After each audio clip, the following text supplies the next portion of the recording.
When the news broke that Diane Keaton had passed away, Hollywood fell silent. But what truly shocked everyone wasn't just the loss of a cinematic legend, it was what she left behind. At 78, Keaton's will revealed a story far deeper than money or fame. It was a final love letter written in the form of her estate, her journals, and her legacy. Diane had built an empire worth over $100 million, yet she lived her later years with a quiet simplicity, more interested in photographing old buildings than attending red carpet premieres. But when her family gathered in her Los Angeles home, that rustic, ivy-covered house filled with memories and photographs, they found something that brought them all to tears. Hidden among her possessions was a collection of handwritten letters sealed in envelopes, each addressed to someone who had touched her life. To her children, Dexter and Duke, she wrote words that felt like a mother's final embrace. "You are my reason to stay grounded in a world that worships illusions. You gave me the real thing, love." Inside another envelope, she'd written to her dear friends from decades past, including Goldie Hawn and Al Pacino, reminding them that what truly mattered wasn't the films, the awards, or the fame. It was the laughter they shared when the cameras were off.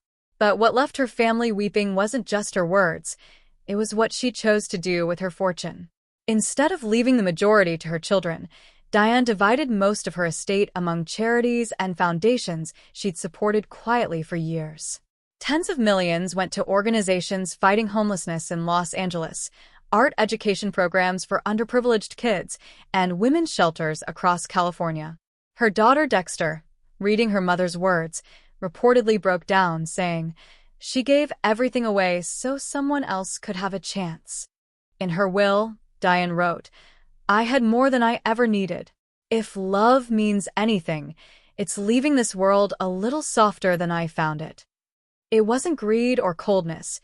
It was a final act of compassion, one that reflected everything she'd stood for her entire life. But beyond the wealth, her home itself became a museum of memories.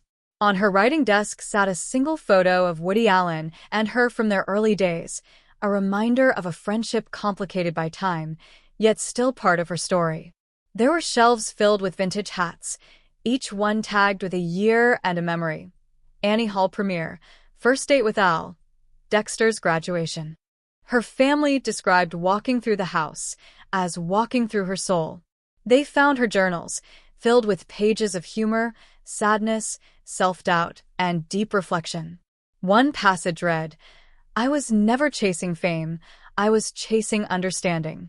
Maybe I never found it, but I sure love the search." By the time her lawyer read the final part of her will, her last recorded message, there wasn't a dry eye in the room. In a gentle voice, Diane said, "If you're hearing this, it means my story has ended, but yours hasn't. So go fall in love, mess it up, fix it again, and never stop creating." Her children later said it felt like hearing her speak one last time, as if she was still guiding them.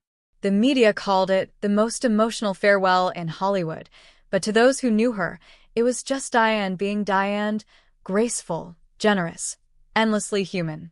The fortune she left behind wasn't just counted in dollars, but in lives touched, dreams inspired, and the love she poured into everything she did.